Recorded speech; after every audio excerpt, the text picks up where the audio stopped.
다니엘서 10장 10절로 21절을 통해서 인자 같은 이가 일으켜 세우심이라는 주제로 말씀을 살펴보고자 합니다. 지난 시간에는 1절로 9절을 살폈죠.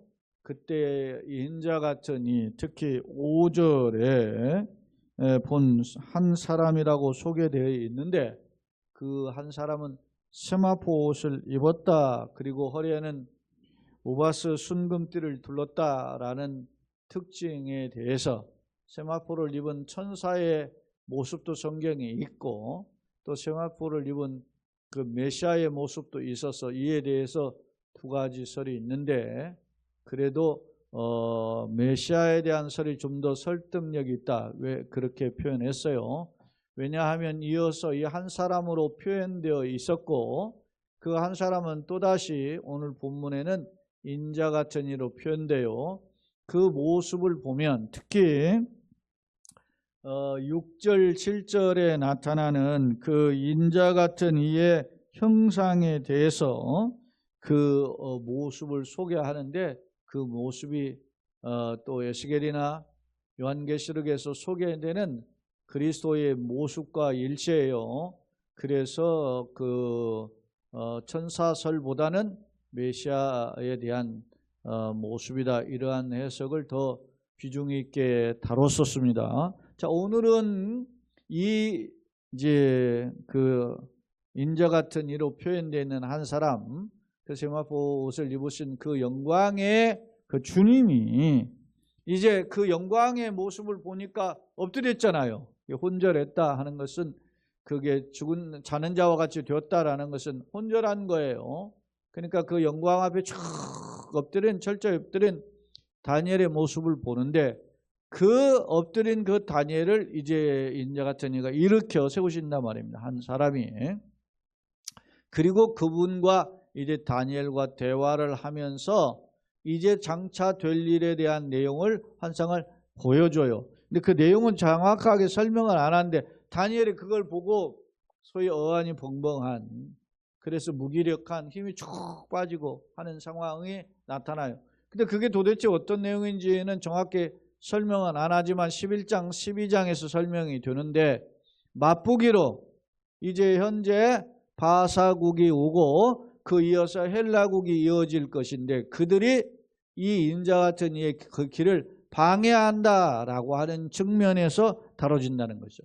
그렇다면 바사 제국이나, 지금 이제 이 바사국 제왕의 다니엘이 보았을 때 고레스 3년이라 그랬잖아요. 그러니까 이제 바벨론이 무너지고 페르시아 제국이 세워진 지 3년이 된 그해. 그러니까 이 제국이 무너지고 또 다른 제국이 또 올 것이다라는 것입니다. 그런 환상인데, 그들 제국 역시 이스라엘 백성의 입장에서는 그 이스라엘 백성을 세워주는 민족이 아니라, 제국이 아니라 오히려 그들을 억압하는 제국들이라는 점을 맛보기로 볼 수 있어요. 자, 그런 내용들을 이제 좀 더 이제 구체적으로 11, 12장에서 한번 들여다보기로 하고, 오늘은 이제 그 10절로 21절에 나타나는 말씀의 내용을 살펴봅시다. 자, 서론을 함께 읽겠습니다. 앞서 다니엘이 목격한 세마포를 입은 한 사람에 대한 환상은 12장까지 계속된다. 다니엘이 12장까지 되어 있는데 마지막 장까지 이어진다는 거예요.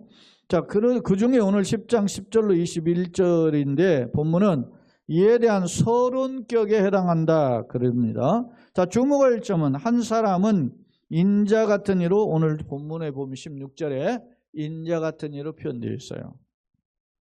그 표현되어 있고, 그 분은, 인자 같은 이로 묘사된 분은 전쟁과 미래 역사의 주관자다, 주인이시다. 그렇다고 보면 단순히 천사가 아니라는 걸 엿볼 수 있어요. 그런데 이 중 본문은 장차 있을 환상을 목격한 다니엘이 충격에 빠져서, 충격으로 무기력한 상황에 빠져 있을 때 인자 같은 이가 그를 일으켜 세우시고 위로와 약속을 하시는 말씀이 기록되어 있어요. 자, 그 내용을 한번 보겠습니다. 자, 먼저 10장 10절, 한 손이 나를 어루만지시기로. 지금은 앞서 6절 7절에 그 영광의 상태 그와 같은 찬란한 그 한 사람을 목격하고 그 앞에 쭉 엎드리는 이 다니엘의 모습이에요. 그 다니엘을 어루만지시기로 내가 벌벌 떨어요. 지금 떨었더니 그가 내 무릎과 손바닥이 땅에 닿게 일으키고 쫙 뻗어있는데 뒤끝이어서 일으키는 것처럼 보이는 거죠. 그게. 그러니까 얼마나 철저히 다니엘이 엎드려져 있었는가, 그 영광 앞에 부복했는가 하는 것을 엿볼 수 있어요. 왜 이렇게 했느냐 이에 대한 해석들이 있는데, 이제 고대 근동에서는 왕 앞에 이렇게 있으면 그 왕이 위험 앞에 신하가 쭉 엎드린다 그래요. 그러면 왕이 말씀을 하려면 어떻게 해요? 그 말씀을 듣기 위해서 엎드렸다가 이제 그 자세를 갖추고 고개를 숙여서 그 임금의 말을 청중하는데 아마 그 모습과 흡사하다 이렇게 해석하는 학자도 있어요. 자 봅니다. 11절 내게 이르되 이제 말씀하잖아요. 그러니까 그걸 들으려니까 이렇게 세운 거라는 거예요. 큰 은총을 받은 사람 다니엘아. 이 큰 총을 받은 자여라는 표현은 앞에도 나왔었는데 이 표현은 보배로운 사람아 그런 뜻을 담고 있다 그런 것입니다. 자, 이 큰 은총을 입었다. 이 보배로운 자는 하나님 보시기에 귀하다. 왜 그럴까요? 하나님의 말씀을 듣고 읽고 그걸 지키는 복이 있잖아요. 그러니까 하나님의 말씀을 들을 수 있는 게 복이에요. 그러면서 그에게 큰 은총을 받은 사람 다니엘아 내가 네게 이르는 말을 깨닫고 일어서라 그랬잖아요. 이렇게 세운 거예요 지금. 그래서 마치 고대 근동에 그 왕 앞에 엎드려 쭉 엎드린 자가 왕의 말을 듣기 위해서 일어나 이제 하는 것처럼 그 모습이라는 거예요. 내가 네게 보내심을 받았느니라 하니라. 그가 내게 이 말을 한 후에 내가 떨며 일어섰습니다. 지금 벌벌벌 떨다가 그 영광 앞에 막 하는 그 겸비한 모습을 볼 수 있어요. 우리가 찬양 떨면서 주 앞에 드리는 귀한 예물 뭐 찬양도 있죠. 우리가 하나님 앞에 예배 자리에 이런 마음을 가지고 예배한다. 그거 귀하다라고 보는 겁니다. 하나님의 은혜를 삼아 물론 우리가 예배가 축제의 개념도 있지만 그런 어떤 겸비한 마음 필요함을 오늘부터 되돌아봐요. 12절 그가 내게 이르되 다니엘아 두려워하지 말라.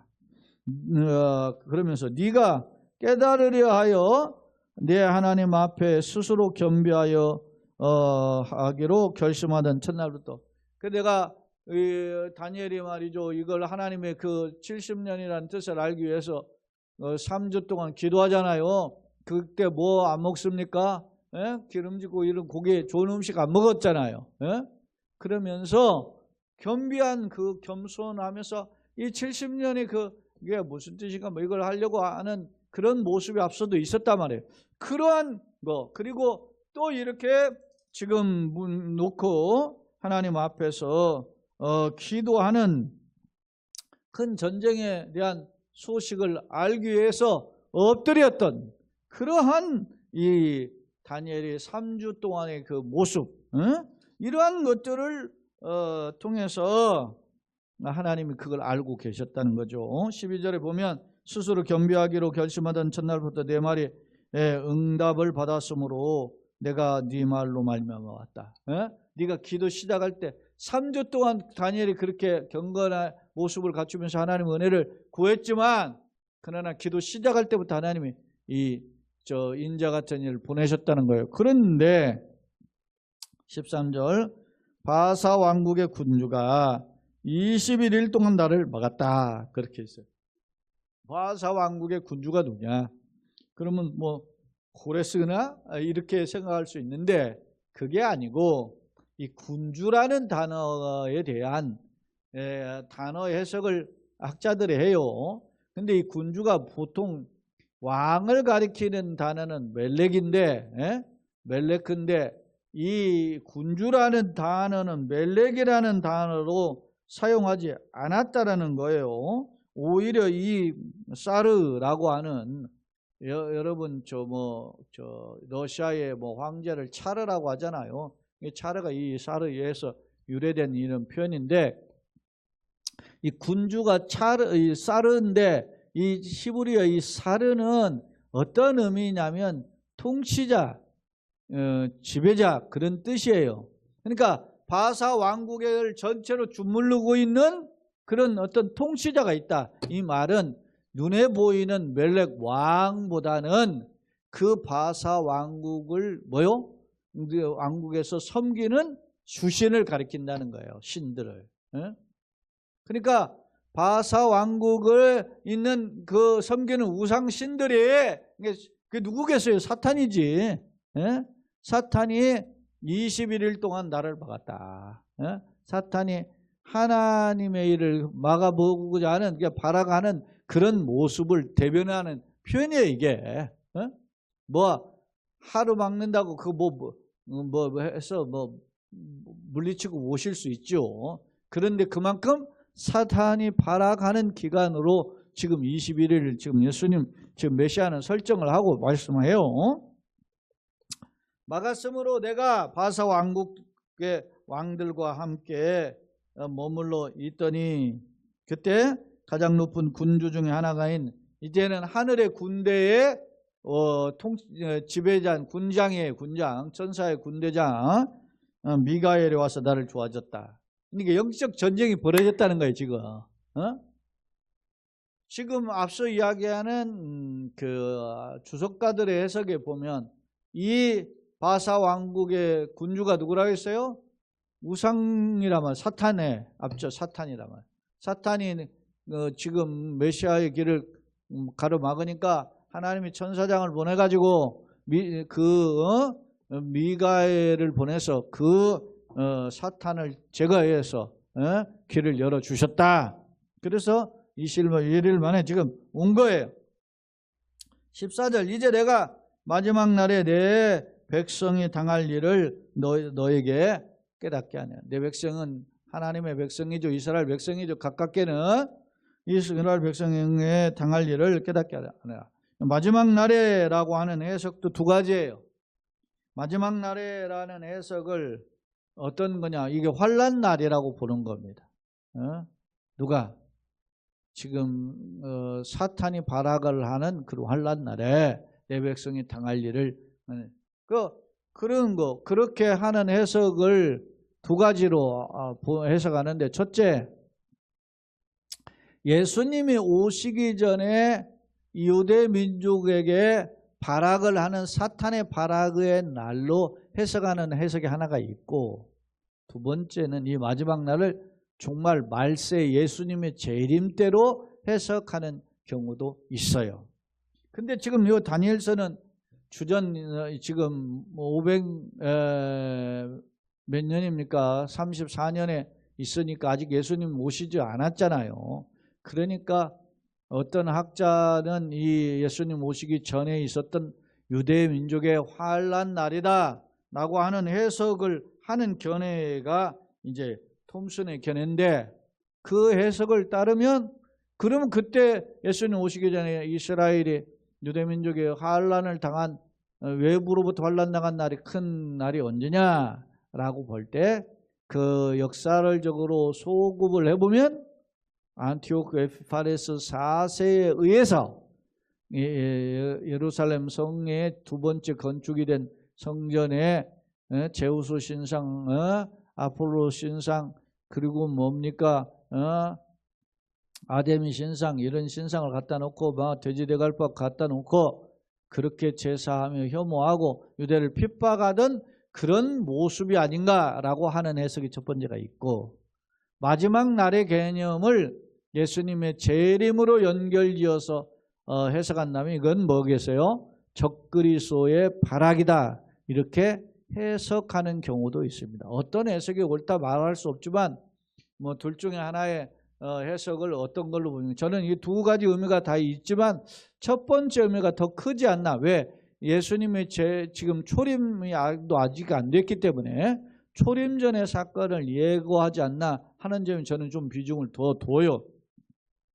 두 가지 뭐 예수님의 재림까지도 원근 통시법으로 해석할 수 있는데, 어찌됐든 이런 장차 고난당할 일이죠. 이게 안티오크 에피파네스의 4세의 그 핍박도 유대인의 고난이고, 마지막 예수님 재림 전에 있는 거라면 대환란을 가리키죠. 그러니까 성도의 고난을 가리켜요. 그것에 대해서 내가 알게 하려고 왔다 그랬더니 15절 그러면서 왔노라 이는 이 환상이 오랜 후의 일이다 그렇게 이야기하죠. 오랜 후의 일이다. 그러니까 훗날 될 일이다 말입니다. 그가 이런 말로 내게 이를 때 내가 곧 얼굴을 땅에 향하고 말문이 어떻게 해요? 막게 돼. 숨이 막히는 거예요. 지금 이 내용을 알려주니까 지금 다니엘은 이걸 들었죠. 보았습니다. 환상을 듣고 보니까 말문이 탁 막혔더니 인자 같은 이가 있어 내 입술을 만진 거예요. 말문이 어안이 멍멍해가지고 말을 못하는 거예요. 지금 부들부들 떨려가지고 이게 이 소식 자체가 충격이라. 응? 만진지라 내가 곧 입을 열어 내 앞에 서 있는 자에게 인자 같은 이에게 이제 말을 합니다. 말하 이르되 내 주여 이 환상으로 말미암아 근심이 내게 뭐라고? 더함으로. 3주 동안 근심 문제 해결하려고 3주 동안 기도했는데 그 응답하러 오신 하나님이 보낸 사자인 메시아가 그리스도가 이제 장차 오실 그리스도가 미리 보여주신 그리스도 아니에요? 그 인자 같은 이로 오신 분이 자기에게 그 환상의 내용을 알려주니까 더 힘이 어떻게 해요? 힘이 빠진 거죠. 왜냐? 잘되고 형통할 것만 생각했는데 어려움 당한다니까 힘이 빠졌습니다. 그러니까 근심이 더함으로 내가 힘이 없어졌습니다. 그렇게 대답하니까 17절 내 몸에 힘이 없어졌고 호흡이 남지 않은 죽은 자 같이 막 힘이 쭉 빠진 거죠. 지금 축 늘어진 상태예요. 내 주의 이 종이 어찌 능히 내 주와 더불어 말씀할 수 있으리까. 충격적인 소식을 듣고 이렇게 절망 가운데 힘이 맥이 쭉 빠져가지고 기력이 다 쇠진한 상태로서 지금 예수님과 대화하는 겁니다. 그러니까 이제 또 사람 같은 모양 같은 것 하나가 이게 이제 인자 같은 이의 또 다른 표현이에요. 나를 만지면 나를 어떻게 해요? 강건 지금 힘이 쭉 빠지고 말도 못하는 상태잖아요. 그러니까 자기를 어루만져 주시면서 나를 강건하게 하시면서 뭐라고 하느냐면 두려워 너가 은총을 받은 사람이여 라고 표현하고 있어요. 앞서도 은총을 받은 사람이라고 표현하지 않습니까? 그런 표현을 이야기하는 거예요. 하나님의 자비 공을 받았다. 그러면서 두려워하지 말라, 평안하라, 강건하라, 강건하라 반복해서 4번을 이야기해. 두려워 말라, 평안하라, 강건하라, 강건하라. 힘내라는 말이죠. 한마디로. 그러니까 눈에 보이는 거 현실, 눈에 보이는 나타내는 상황 때문에 두려워하거나 그것 때문에 낙심하지 말아라. 그렇다면 여기에 의미가 있어요. 무슨 의미인가? 그러면서 그가 이같이 내게 말하며 내가 곧 힘이 나서 이르되 내 주께서 나를 어떻게 해요? 강건하게 하셨사오니 이제 말씀하옵소서. 이제 하자. 주님이 이제 나를 이렇게 세웁니다. 다니엘을 이렇게 세웁니다. 두려워하지 말라, 평안하라, 강건하라, 강건하라. 예? 특히 강건하라는 2번이나 반복하죠. 두려워 말라, 평안하라, 강건하라. 하나님의 은혜가 부어진 사람의 특징이라봐 이게. 예? 역경을 만나 두려워하지 않습니다. 역경을 만나도 평안합니다. 역경을 만나도 강건하다 말이에요. 예? 강하고 담대하라, 두려워 말라, 내가 너와 함께. 마치 여호수아를 가나안 땅에 보내는 것과 같은 모습과 같은 말씀이잖아요. 그렇습니다. 그러면서 그가 뭐라고 하느냐? 인자 같은 또 다른 표현이 사람 같은 분이 뭐라고 하느냐? 내가 어찌하여 네게 왔는지 네가 아느냐? 예? 하나님이 나를 보내가지고 지금 네가 기도 시작할 때부터 나를 보내다가 내가 중간에 이제 바사 군주 다시 말하면 사탄이 길을 막아가지고 내가 3주 있다가 지체됐지만 왔는데 왜 왔는지를 아느냐 물어보는 겁니다. 왜 왔을까요? 하나님의 뜻을 알려주려고. 어떤 뜻일까요? 아까 다니엘이 보고 놀랐죠? 어안이 벙벙했죠? 말문이 막혀 기력이 쭉 빠졌죠? 그것 보여주려고 왔겠어요? 생각해 보세요. 사랑해요, 여러분. 때때로 우리가 기도하다가 힘들고 지칠 때가 있죠. 하나님이 응답하실 것 같은데 안 하시고 할 때 지칩니다. 그러면 우리 마음에 의구심이 들죠. 낙심도 되고 정말 하나님 살아계신가? 하나님 정말 왜 나를 외면하시지? 다른 사람들은 다 잘되고 또 오는데 나는 왜 이렇게 힘들지? 이렇게 힘이 들 때가 있습니다. 하나님 그걸 우리를 방치하시겠습니까? 에? 여기 20절 기억하세요. 그가 이르되 내가 어찌하여 네게 왔는지 네가 아느냐? 물어보는 반문하는 거죠. 왜 왔을까요? 알려주시려는 거죠. 뭘 알려주실까? 그 무시무시한 소식만 알려줄까요? 자 보세요. 자, 내가 돌아가서 바사 군주와 어떻게 해요? 싸우려니와. 지금 바사 군주는 이 바사국을 지배하는 사탄의 무리라 그랬죠. 사탄의 졸개들이란 말입니다. 그들과 내가 싸운.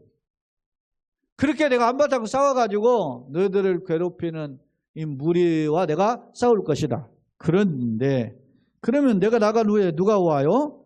헬라 군주가 이를 것이다. 바사가 망하면 또 다른 나라가 또 하나 세워지는데 그때는 헬라 군주가 온다. 헬라라는 나라가 오는데 그 헬라를 지배하는 또 영적 세력이 있단 말입니다. 이럴 것이다. 이게 무슨 말입니까? 엎친데 덮친 격이죠. 이스라엘의 이런 바벨론에서 해방돼 가지고 지금 돌아갔는데 바사 페르시아 영향력 아래 있죠. 그리고 페르시아 영향력이 해방될 듯 한데 이제는 헬라 영향력이 있어. 그런 어려움이 닥칠 것이다. 그런데 21절 보세요. 오직 내가 먼저 진리의 글을 기록된 것으로 내게 보이리라. 진리의 글을 글에 기록된 것으로 내게 보이리라. 하나님의 미래에 되어질 일을 어떻게 다니엘에게 맛보기를 어떻게 해요? 먼저 보여요. 진리의 글. 이 진리의 글이라고 표현되어 있는데 이 진리의 글이 도대체 뭐냐? 그 내용은 11장 12장에 나타나는. 그러니까 11장 12장이 이게 어떤 내용일까 하는 부분에 대해서 이제 그 내용을 우리가 살펴보는 것이 다니엘이 미래에 되어질 일들에 대한 핵심 교훈이에요. 그래 이제 우리가 다음 시간부터 이제 살펴볼 텐데 어찌됐든 이 11장이 조금 길게 45절까지 되어 있고 12장은 13절까지 좀 짧게 기록되어 있는데 이 내용은 이제 아마 한 4-5번 정도면 다 살피지 않을까. 한 5번에 걸쳐서 살펴볼 생각인데 한번 그 내용을 우리가 한번 살펴볼 텐데 그 내용이 뭘까 하는 한번 좀 다음 편에 이제 기대하고요. 그럽니다. 그 진리에 기록된 것으로 내게 보이리라. 이 말은 무슨 말입니까? 연결이 되어 있다는 거예요. 앞서 그 인자 같은 시 메시아죠. 그분이 다니엘을 읽히면서 뭐라고 했어요? 두려워 말라. 평안하라. 강건하라 하시면서 뒤에 진리의 글이 있음을 이야기하는 거예요. 그러니까 진리의 글은 우리에게 주시는 뭐요? 믿는 성도에 주시는 뭐요? 무시무시한 고통이 아니라 회복과 승리에 대한 약속이에요. 그걸 우리가 기대하는 것입니다. 그래서 이제 진리의 글입니다. 그러니까 다시 말하면 정리하면 뭡니까? 20절에 바사 군대가 왔고 그 다음에 헬라 군대가 와가지고서는 가로막지만 아무리 이게 사탄이 발악하는 거죠. 그 군주 위쪽에는 지금 사탄 지배하고 있잖아요.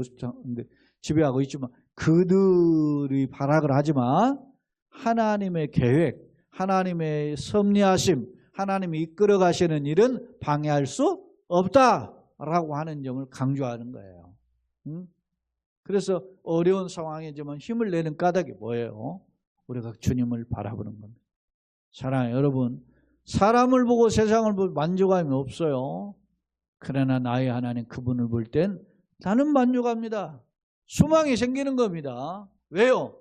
하나님의 약속이 있어요. 생각해 보세요. 독생자 예수님을 이 땅에 보내주시기까지 우리를 사랑하신 분이에요. 너희를 향한 나의 생각은 나의 생각은 내가 하는 재앙이 아니고 평안이요 장래에 소망을 주려는 것이라 말씀하잖아요. 예레미야서에 보면. 그러니까 그런 하나님의 소망을 보여주는, 그걸 깨닫는 그런 영안이 열리기를 예수님의 이름으로 축원합니다. 아멘. 자, 두 번째 화면입니다. 자, 17, 오늘 본문은 크게 두 번으로 분류했는데 10절로 17절 그리고 18절로 21절이에요. 10절로 17절은 인자 같은 이가 다니엘과 대화하며 자신이 나타나게 된 동기에 대해 설명해요. 그러면 다니엘을 은총을 입은 사람으로 하무도트라고 불렀죠. 이게 보배로운 사람, 이거는 지극히 하나님 보시기에 귀하게 여기는 사람을 가리키는 표현이라고 예전에 9장에서 한번 설명한 데 있어요. 자, 내가 네게 보내심을 받았다. 인자 같은 이가 다니엘을 이렇게 세우시는 이유는데, 그러면서 이제 설명을 하는데, 고대 근동에서는 이렇게 세우는 이유가 뭐냐? 신하들이 왕을 아련할 때 촥 엎드렸는데 왕의 말씀을 잘 경청하기 위해서 앉아서 이제 일어나서 이제 그 말씀을 듣거든요. 마치 그런 거와 같이 예수님의 말씀을 지금 듣기 위해서 일어서는 모습임을 엿볼 수 있어요. 바사 왕국의 군주는 사르라고 하는 표현이어서 이건 지배자의 뜻인데, 왕을 가리키는 멜렉이라는 단어보다는 수호신을 가리킨다. 앞서 제가 설명했습니다. 신을 가리키는 표현. 그러니까 그 바사국을 지금 막 짓누르는 누굽니까? 사탄의 세력을 가리키는 표현이라 이렇게 표현했어요. 그것이 이제 메시아의 길을 가지 못하게 지금 막 태클을 가니까 하나님이 선사장 미가엘을 보내가지고, 미가가 누구와 같은가고 엘은 하나님이잖아요. 미가야라는 선지자가 있었잖아요. 미가 선지자도 있잖아요. 우리 미가서도 있잖아요. 그런데 미가야의 준말인데, 미가야는 뭡니까? 누가 같은가? 누구와? 야와. 야는 여호와라는 표현이었다 그랬죠. 그러니까 여호와 같은가 누군가 그런 뜻이고, 미가엘은 하나님과 같은 자가 누군가 이런 뜻이. 그러니까 하나님밖에 없다라는 것을 강조하는 이 천사장이 미가엘이에요. 자, 와서 도와줌으로 하나님 택한 백성을 보호하는 천사장 미가엘의 임무를 대변했다. 마지막 날은 크게 두 가지 해석이라 그랬어요. 안티오크 에피파네스의 박해로 보는 견해가 톰슨이고, 주석가인 델리치는 그리스도의 재림 시기 직전을 가리킨다 이렇게 해석을 해요. 자, 인자 같은 이가 두 가지 사역으로 백성을 위로한다. 이걸 제가 설명 안 했는데, 백성을 위해서 두 가지 사역인데, 하나는 위로하는 사역이고 하나는 싸우시는 사역. 지금 어떻게 해요?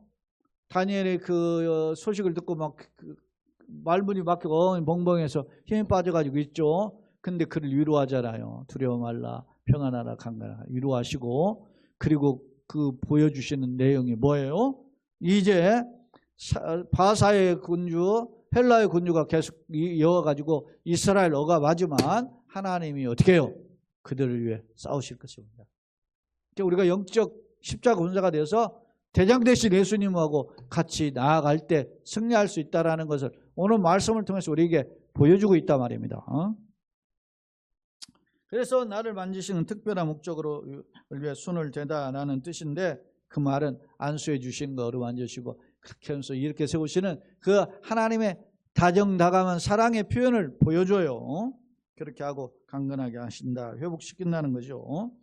즉 환상의 내용 때문에 무기력에 빠진 다니엘을 다시금 영육간에 강건하게 하시는데, 그 내용을 그럼 보여주신 내용이 뭐냐? 진리의 글인데 11장 12장에서 나타나는데, 그 내용을 요약하면 하나님의 세밀한 섭리를 통한 이스라엘의 회복에 대한 초점을 맞추고 있다, 그렇게 학자들은 해석을 해요. 자, 세 번째입니다. 인자와 같은 이죠. 인자와 다니엘과의 대화를 통한 교훈이, 자, 하나님 응답이에요. 다니엘 길을 듣고 즉각 하나님이 인자 같은 일을 보내셨죠. 근데 바사 군주 이 사탄이 수호신이 가로막아서 이제 21일 동안 지체했다 그랬습니다. 그러니까 하나님은 내가 기도를 시작하면 응답하시는 줄로 믿습니다. 때가 좀 다를 뿐이지 하나님 다 듣고 계시네. 근데 후안 카를로스 오르티즈 목사님처럼 우리의 대부분의 기도는 천국에서 잡동사니 우편물 취급당합니다. 이게 책 제목이에요. 내가 그런 스팸 메일과 같은 기도는 하지 않는가? 중심 없이 영혼 없는 기도는 하지 않는가 생각해보고 중심으로 하나님께 간구하고 응답받고 간증하는 우리 모두가 되시기를 예수님의 이름으로 축원합니다. 아멘.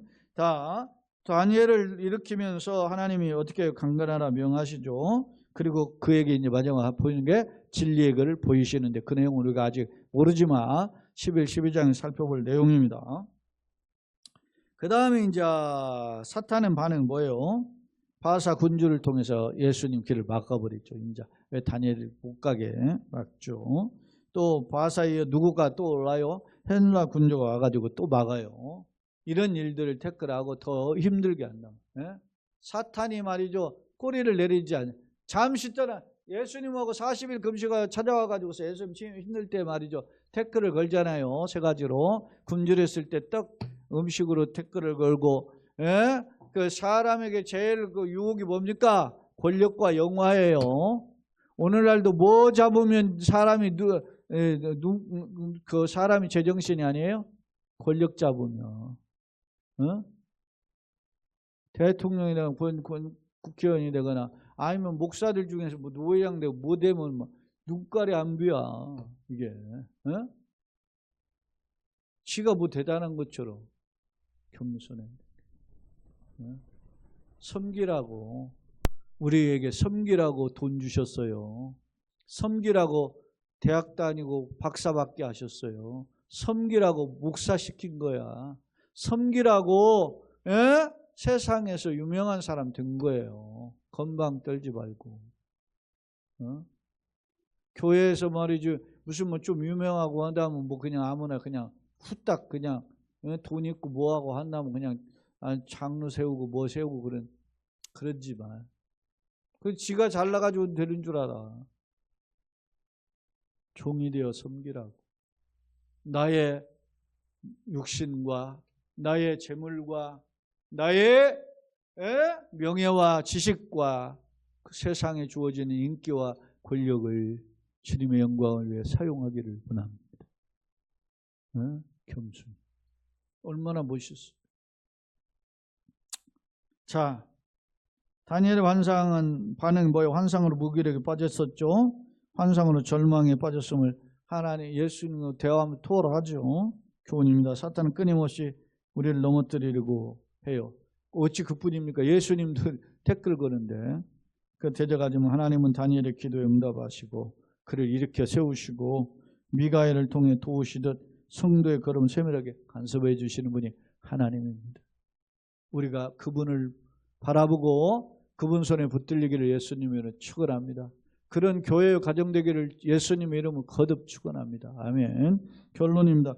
본문은 다니엘이 인자 같은 이의 영광 앞에 엎드렸을 때 그를 어루만지시며 장차 있을 일을 보여주심을 기록하고 있다. 주목할 점은 본문의 환상은 다니엘의 기도에 대한 응답이며 장차 있을 미래에 대한 예고인데 이를 본 다니엘이 충격으로 힘이 빠져 쇠진했다는 점이다. 한편 미래의 일에 대한 해석은 초림 직전과 재림 직전에 두 가지 견해가 있었죠. 있지만 이 핵심이 뭐예요? 공통점은 사탄이 모두 다 초림이든지 재림이든지 그때 사탄이 태클을 건다는 거예요. 핍박, 택한 백성을 핍박할 것이라는 경고입니다. 물론 그럼에도 하나님의 간섭하심의 은혜가 있음을 예고하는데 성도의 방향성이 어떠해야 함을 우리가 알 수 있어요. 이런 때 어떻게 해요? 힘 빠지지 말고 하나님 손에 붙들려 일어서야 되는 겁니다. 강건하라 편안한 말씀에 붙들려야 되는 거.